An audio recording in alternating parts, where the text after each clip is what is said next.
Picture this. A dusty, gray landscape stretches endlessly beneath a pitch-black sky, pinpricked with stars that feel close enough to touch. It's July 20th, 1969, and Neil Armstrong's boot crunches into the lunar soil, his voice crackling through history.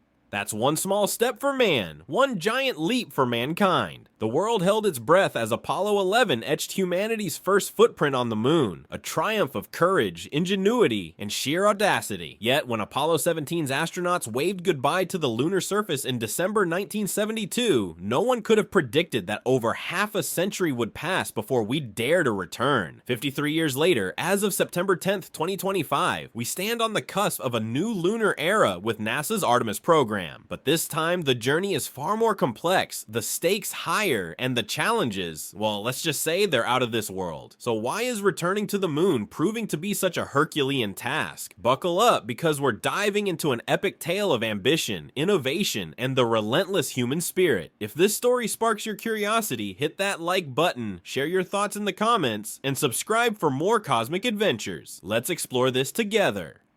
Let's rewind to the summer of '69, not the Bryan Adams song, but the moment humanity touched the stars. On the morning of July 16th, 1969, the Kennedy Space Center in Florida hummed with anticipation. The Saturn V rocket, a 363-foot behemoth, stood ready, a marvel of engineering that was the most powerful machine ever built at the time. At 9:32 a.m., its engines roared to life, shaking the Earth and sending Apollo 11 skyward with astronauts Neil Armstrong, Buzz Aldrin, and Michael Collins aboard. Imagine the tension in mission control, the collective heartbeat of a nation watching grainy black and white footage as three men hurtled toward the unknown. 12 minutes into the flight, after 1.5 orbits around Earth, the Saturn V's SIVB stage ignited, slingshotting Apollo 11 onto a precise trajectory toward the moon. The spacecraft was a masterpiece of simplicity. It split into the Command and Service Module, CSM, which housed the crew, and the Lunar Module, a spindly bug-like craft built for one purpose: landing on the moon. During the 3-day journey, the lunar module detached, spun around, and redocked with the CSM, ensuring a stable configuration for the 384,400-kilometer trek. It was like a cosmic ballet, each move choreographed to perfection. On July 20th, Apollo 11 slipped into lunar orbit, passing just 110 kilometers above the moon's cratered surface. 2 engine burns stabilized their path, and then the moment of truth, the lunar module, Eagle, detached with Armstrong and Aldrin inside. As Eagle descended, alarms blared. Computers overloaded, fuel ran low, but Armstrong's steady hand guided it to a safe landing in the Sea of Tranquility.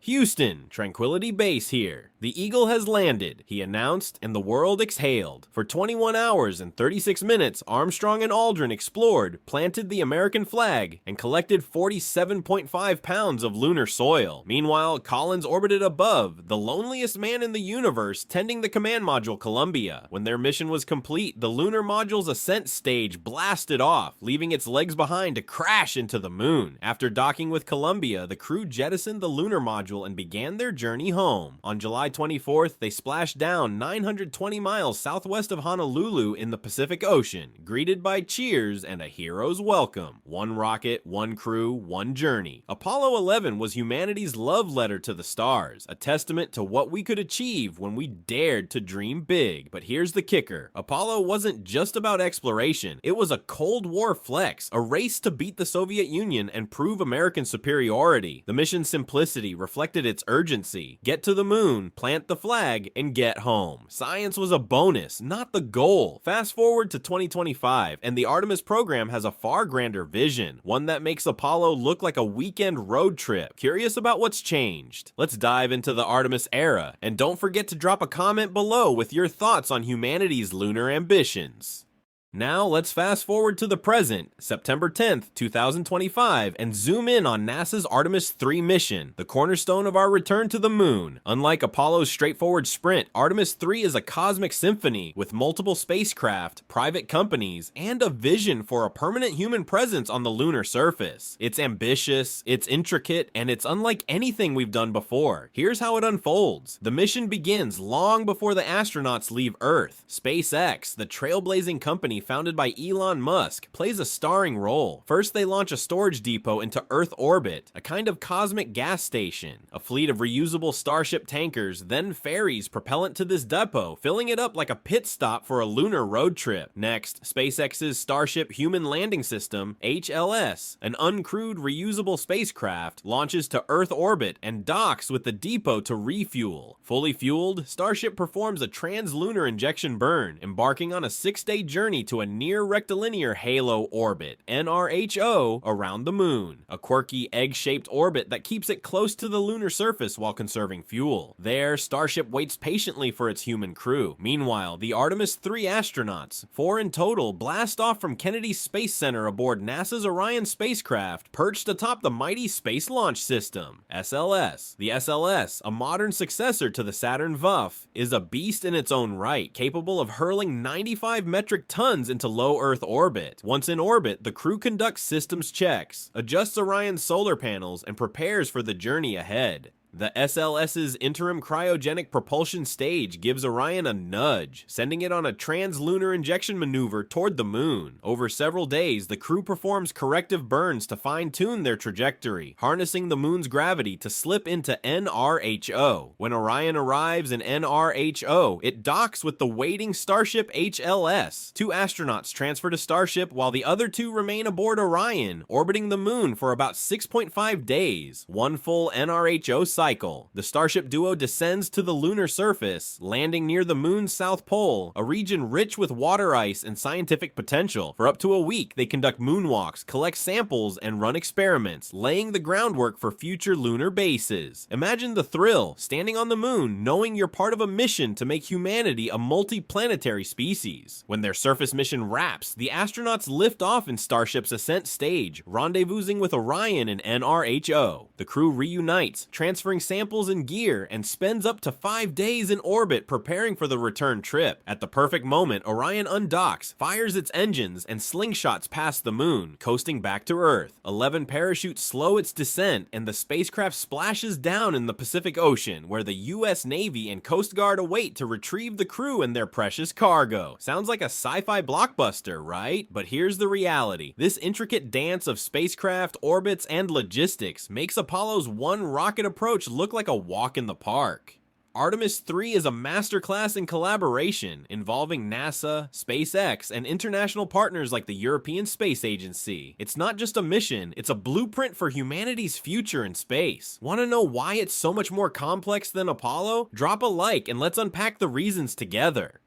You might be wondering, if Apollo 11 pulled off a moon landing with one rocket and a shoestring plan, why is Artemis 3 so elaborate? The answer lies in the mission's goals, which dwarf Apollo's in scope and ambition. Apollo was a sprint to the finish line, driven by the Cold War's geopolitical stakes. Its primary goal was to land humans on the moon before the Soviets, with science as a secondary perk.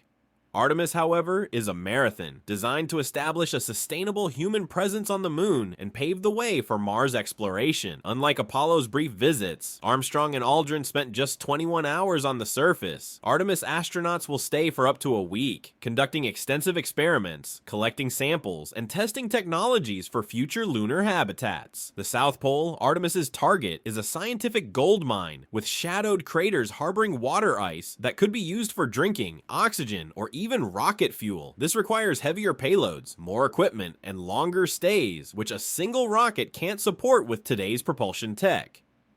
Enter SpaceX's Starship, which needs in-orbit refueling to carry the necessary supplies. A logistical leap that adds layers of complexity. Then there's the Gateway, a planned lunar space station that will serve as a staging point for future missions. While Artemis 3 won't use Gateway, its infrastructure is being developed in parallel, adding to the program's intricacy. The SLS, Orion, and Starship must work in perfect harmony, with private companies like SpaceX playing a role Apollo never imagined. This isn't just a mission, it's a stepping stone to a lunar economy, where humans live, work, and thrive off-planet. The complexity reflects the scale of the dream, a future where the moon is a home, not just a destination. But complexity isn't the only hurdle. Money, politics, and risk tolerance have changed since the Apollo era, and they're shaping Artemis in profound ways. Let's explore these challenges next. Hit that subscribe button if you're as fascinated by this lunar saga as I am. Money makes the world go round, and it's no different for lunar missions. During the Apollo era, NASA was swimming in cash, fueled by Cold War urgency. In the 1960s, the agency received up to 4.5% of the US federal budget, peaking at $5.9 billion in 1966, equivalent to about $54 billion in 1966, 2025 dollars. The entire Apollo program cost roughly $290 billion in today's money, a staggering sum driven by the need to outshine the Soviet Union. The space race was as much about soft power as it was about science, showcasing American ingenuity and military might to newly independent nations choosing between democracy and communism. Today, NASA's budget is a shadow of its former self, hovering around 0.5% of the federal budget, about $25.4 billion in 2025. That's spread thin across countless programs: the James Webb Space Telescope, Mars rovers, climate research, and more. Artemis, despite its delays and cost overruns, is estimated at $93 billion through 2028, a bargain compared to Apollo, but a tough sell in a world without a space race. There's no Cold War urgency, no single rival to galvanize public support. Instead, NASA competes with domestic priorities like healthcare, infrastructure, and defense. The political will to pour billions into lunar exploration just isn't what it used to be. And then there's the Space Launch System, SLS, NASA's modern rocket that's drawn both awe and criticism. Why not dust off the Saturn V, you ask? It's tempting to think we could revive the 1960s workhorse, but the Saturn V is a relic of its time. Its computers were less powerful than your smartphone, its navigation systems outdated, and its blueprints are gathering dust in archives. Most of the engineers who built it are retired or gone, and rebuilding it with modern tech would be like rewriting War and Peace from memory. It's easier to start fresh. The SLS, despite its $23 billion development cost, is designed for today's needs, with advanced materials and safety standards Apollo never had to meet. Speaking of safety, society's tolerance for risk has shifted dramatically. In 1969, the Apollo 1 fire killed 3 astronauts, yet the program barreled forward with minimal delays. Today, NASA operates under intense scrutiny, especially after the Challenger and Columbia shuttle disasters. Every component, from Orion's heat shield to Starship's engines, undergoes thousands of tests to ensure astronaut safety. For example, Artemis 1's uncrewed test flight in December 2022 was a success, but a cracked heat shield on Orion sparked a 2-year investigation, delaying Artemis 2 to no earlier than April 2026. Safety isn't just a priority, it's non-negotiable. Let's talk about the human side of this cosmic endeavor. In the 1960s, the space race was a high-stakes gamble, and society was willing to roll the dice. Smoking on planes was still a thing, and the potential reward of beating the Soviets outweighed the risks. Apollo's astronauts were test pilots, trained to stare death in the face and keep flying. Today, we're more cautious, and rightly so. The loss of 14 astronauts in the shuttle disasters, Challenger in 1986 and Columbia in 2003, scarred NASA and the public. Every mission now carries the weight of that history. Orion's heat shield issue is a perfect example. Unlike Apollo's simpler ablative shield, Orion's uses a composite material combining Novak resin and fiberglass. During re-entry, the resin melts, exposing fiberglass that forms a protective char layer. But Artemis 1 revealed unexpected cracking, raising concerns about crew safety. NASA's response? A meticulous, multi-year investigation to ensure Orion can withstand the 5,000-degree Fahrenheit inferno of re-entry. This caution reflects a broader trend. Large-scale projects, from space missions to infrastructure, face stricter oversight and higher costs than ever before. Consider this. In the 1940s, the Manhattan Project developed nuclear weapons in 3 years for $35 billion in 2025 dollars. Today's nuclear modernization program is projected to take 30 years and cost over $1.5 trillion. The New York City subway, built in 4 years a century ago, now takes decades for a single line. Artemis faces similar challenges, balancing cutting-edge technology with unprecedented safety standards. It's slower, it's pricier, but it's also safer, and the rewards are worth it. Now, let's zoom in on the technological marvels that make Artemis possible, because this isn't just about getting to the moon, it's about staying there. The Artemis program is a showcase of 21st century innovation, blending cutting-edge engineering with lessons learned from Apollo's triumphs and tragedies. Take the Space Launch System, SLS, for instance. This towering rocket, standing 322 feet tall, is a modern marvel capable of delivering 95 metric tons to low Earth orbit and 27 metric tons to the moon. Its core stage, powered by 4 RS-25 engines, upgraded versions of the space shuttle's main engines, generates 8.8 million pounds of thrust, enough to make the ground tremble like an earthquake. But it's not just brute force. The SLS is packed with advanced avionics, real-time data systems, and redundancies that Apollo could only dream of. Every weld, every circuit, every line of code has been scrutinized to ensure it can carry astronauts safely through the void of space. This isn't just a rocket, it's a testament to human precision, built to withstand the harshest environment imaginable. And yet, it's only one piece of the puzzle. The SLS works in tandem with Orion, a spacecraft designed to keep astronauts alive for weeks in deep space, and SpaceX's Starship, a reusable behemoth that could one day ferry dozens of people to the lunar surface. This trio represents a leap from Apollo's single-use Saturn V, embracing sustainability and scalability for a future where lunar missions are routine. But with great tech comes great complexity. Each system must integrate seamlessly, like instruments in an orchestra, and even a single off note could derail the mission. The Artemis program's reliance on multiple vehicles and private partners like SpaceX is a bold departure from Apollo's government-driven model, reflecting a new era of collaboration where innovation is shared across borders and industries. It's a thrilling, nerve-wracking endeavor, and every successful test, like Artemis 1's 25.5-day journey in 2022, brings us closer to a lunar legacy that will outlast us all. What do you think about this fusion of public and private space exploration? Share your thoughts in the comments.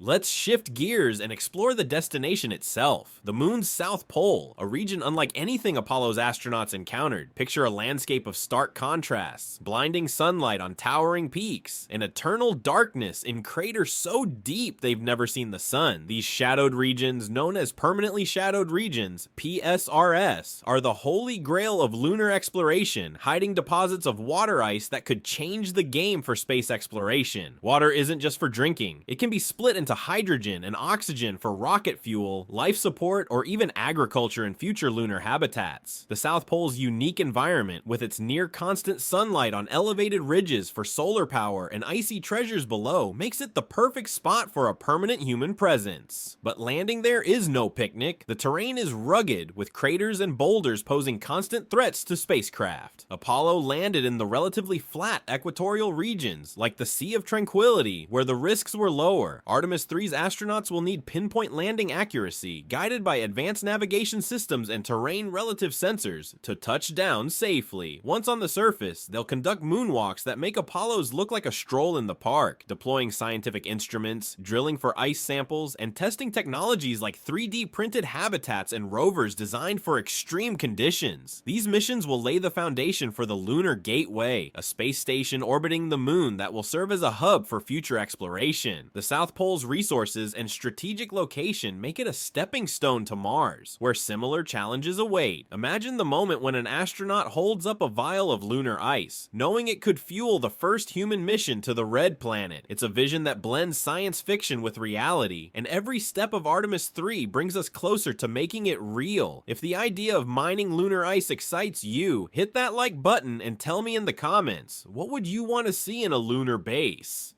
Beyond technology and terrain, Artemis is a story of global unity, a rare moment when humanity sets aside borders to chase a shared dream. Unlike Apollo, which was a distinctly American endeavor, Artemis is a collaborative effort bringing together NASA, the European Space Agency, ESA, Japan's JAXA, Canada's CSA, and private companies like SpaceX. The ESA, for instance, provides Orion's service module, a critical component that supplies power, propulsion, and life support. JAXA and CSA contribute distribute scientific instruments and robotic technologies, while SpaceX's Starship represents a new era of commercial spaceflight. This international coalition reflects a shift in how we explore space. No single nation can bear the cost or complexity alone. As of September 10th, 2025, the Artemis Accords, a set of principles for lunar exploration signed by 43 countries, ensure that this mission is guided by shared values: transparency, interoperability, and peaceful cooperation. These accords aren't just diplomatic fluff, they're a framework for a lunar economy where nations and companies work together to mine resources, build infrastructure, and conduct science. Imagine a future where lunar outposts are as diverse as Earth's cities, with scientists from Tokyo, engineers from Berlin, and entrepreneurs from Silicon Valley collaborating under the same starry sky. But this global push isn't without challenges. Coordinating across time zones, languages, and technical standards is a logistical nightmare, and political tensions on Earth can ripple into space. Yet the promise of Artemis unites us, reminding us that our greatest achievements come when we work as one. This isn't just a mission to the moon, it's a testament to what humanity can do when we reach for the stars together. If you're inspired by this global effort, subscribe and share this video with someone who dreams of a united future in space. Now, let's dive into the gritty details of what it takes to survive on the lunar surface. Because Artemis isn't just about landing, it's about thriving in an environment that's as hostile as it gets. The moon is no tropical paradise. It's a vacuum with no atmosphere. Temperatures swinging from a scorching 260 degrees Fahrenheit in sunlight to a bone-chilling minus 280 degrees Fahrenheit in shadow, and a constant barrage of micrometeorites and cosmic radiation that could fry an unprotected human in minutes. Artemis astronauts will rely on a suite of advanced technologies to stay alive, starting with their suits. Unlike Apollo's bulky gas-pressurized suits, the Artemis Extravehicular Mobility Units, EXEMUS, are like high-tech exoskeletons designed for flexibility and durability. These suits feature advanced life support systems, cooling loops to manage extreme temperatures, and radiation-resistant materials to shield against solar flares. Imagine trying to bend over and pick up a rock in a suit that feels like a spacesuit version of Iron Man's armor. It's a game changer. On the surface, astronauts will deploy habitats that are more than just tents. These are pressurized modules with airlocks, radiation shielding, and systems to recycle water and oxygen. NASA's working on inflatable habitats and 3D printed structures using lunar regolith. Yes, they're literally building houses out of moon dirt. These habitats will need to withstand the moon's seismic moonquakes and the abrasive lunar soil, which is like sandpaper and can wear down equipment faster than you'd think. Power is another hurdle. The South Pole's near constant sunlight is a boon, but solar panels must endure dust accumulation and temperature swings. For backup, NASA's exploring small nuclear reactors like the Fission Surface Power Project, which could provide steady energy in the dark craters. Then there's food and water. Astronauts can't live on freeze-dried ice cream forever. Water ice from the South Pole will be purified for drinking and split into breathable oxygen, while hydroponic systems could grow fresh greens in lunar greenhouses. Every piece of tech, from rovers to drills to life support, is being tested to the limit because there's no margin for error 384,400 kilometers from home. The science of survival is as much about psychology as it is about engineering. Astronauts will need to cope with isolation, confined spaces, and the knowledge that help is days away. Artemis is pushing the boundaries of what's possible, turning science fiction into science fact, and every breakthrough brings us closer to a future where humans call the moon home. What survival tech are you most excited about? Drop a comment and let's geek out together.